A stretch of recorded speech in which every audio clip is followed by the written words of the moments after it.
Salut, bienvenue pour une nouvelle vidéo sur green-escape.fr. Aujourd'hui je voulais aborder deux approches du régime paléo, deux approches totalement différentes. Une approche que je qualifierais de folklorique et une approche plus scientifique et plus sérieuse. Alors tout d'abord l'approche folklorique. Alors pourquoi j'appelle ça folklorique? Parce que c'est un peu n'importe quoi.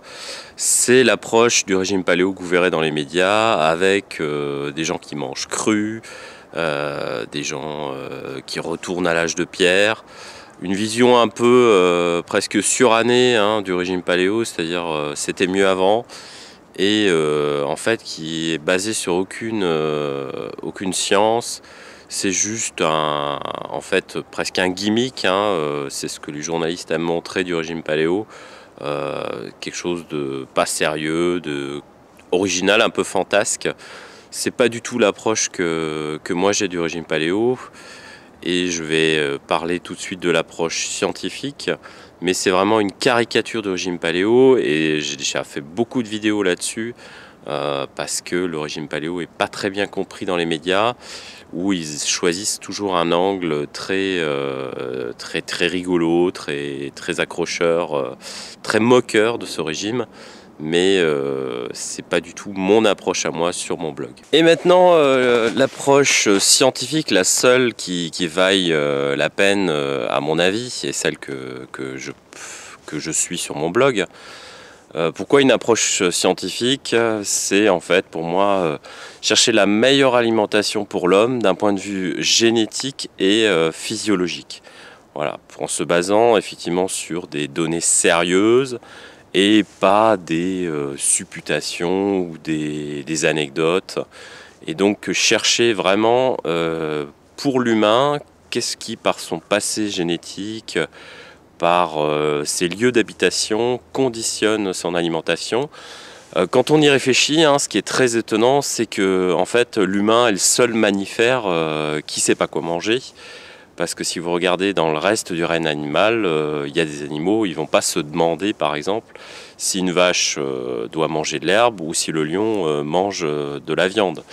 Donc chez les humains, curieusement, on est évidemment omnivore, mais il y a énormément de débats sur c'est quoi l'alimentation idéale pour un humain, et le régime paléo évidemment essaye de décortiquer ça au vu de l'évolution humaine. Alors une approche scientifique, ça veut dire que le régime paléo, c'est une théorie, une hypothèse, qu'elle va évoluer dans le temps, qu'elle peut être infirmée, améliorée, et que cette hypothèse doit être testée.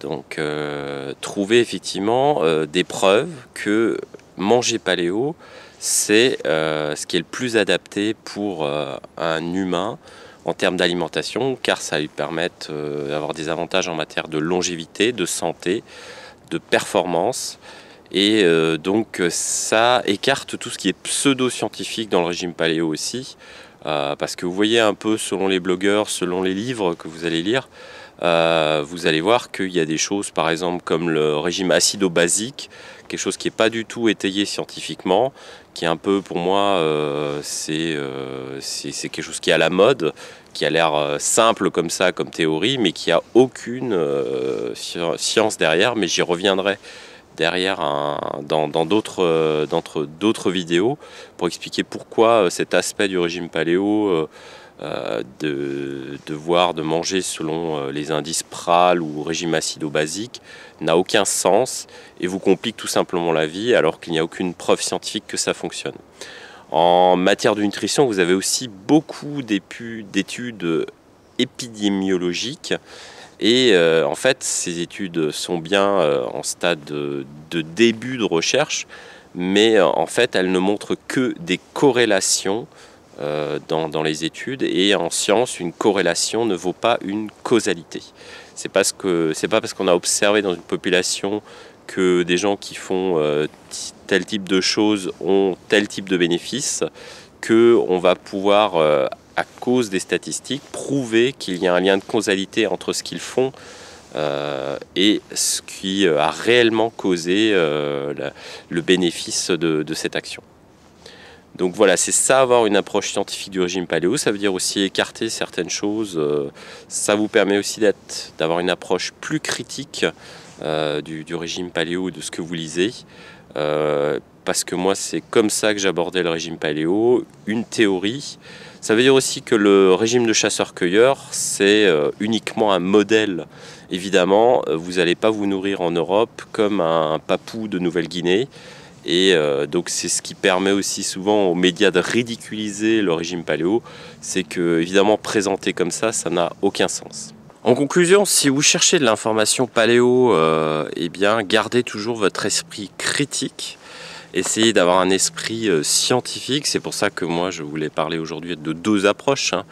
L'approche folklorique, un peu pour amuser la galerie, et l'approche scientifique. Ce que vous trouvez sur Internet et dans les différents livres est vraiment de qualité très inégale. Orientez-vous vers du matériel qui est sourcé, c'est-à-dire on vous explique d'où ça vient, pourquoi c'est comme ça, parce que sinon effectivement on peut vous raconter n'importe quoi, et si effectivement par exemple on préconise des choses sans aucune validation scientifique, la plupart du temps aussi ça ne fonctionnera pas et vous perdrez votre temps. Donc gardez toujours votre esprit critique quand vous êtes sur Internet, cherchez l'information de la meilleure qualité, c'est valable pour le régime paléo et exactement pour le reste. Voilà, c'était tout pour aujourd'hui, je vous dis à très bientôt pour des nouvelles vidéos.